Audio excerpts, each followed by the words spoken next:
Banjarmasin menjadi salah satu kota di Provinsi Kalimantan Selatan dengan kasus tertinggi penyebaran penyakit HIV/AIDS. Dari 1.339 kasus HIV/AIDS di Kalimantan Selatan, 40% diantaranya adalah Banjarmasin. Menanggapi tingginya kasus HIV/AIDS di Banjarmasin, Dinas Kesehatan Banjarmasin akan terus meningkatkan pelayanan dalam penanganan HIV/AIDS di puskesmas-puskesmas. Berikut untuk kabar yang selengkapnya.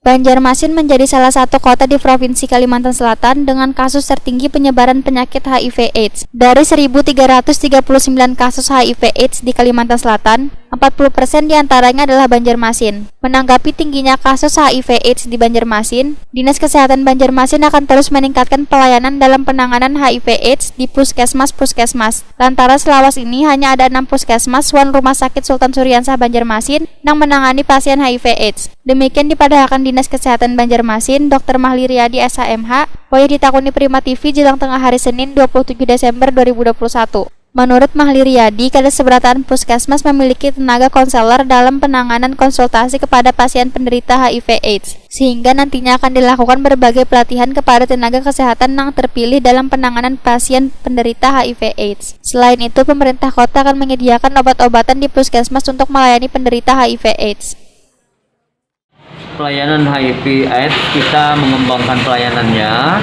Kalau sebelumnya kita hanya 6 puskesmas yang melayani, dan tentu 2022 kita akan kembangkan agar seluruh puskesmas bisa melayani, khususnya 26 puskesmas untuk melayani pasien HIV/AIDS, minimal melayani konsultasinya lebih dahulu, dan pelayanan-pelayanan yang lain nantinya akan kita sesuaikan.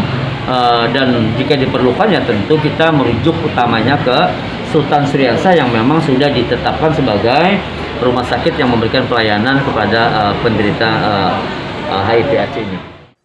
Mahli Riyadi menambahkan untuk pengelolaan penanggulangan penanganan HIV/AIDS di Banjarmasin sebesar 100 juta rupiah. Kemudian pada tahun 2022 Wali Kota Banjarmasin telah menyetujui penambahan anggaran sebesar 87 juta rupiah. Sehingga totalnya menjadi 187 juta rupiah. Anggaran tersebut nantinya kada hanya untuk menangani penderita HIV/AIDS, tetapi dipergunakan juga dalam penanganan penyakit-penyakit menular lainnya.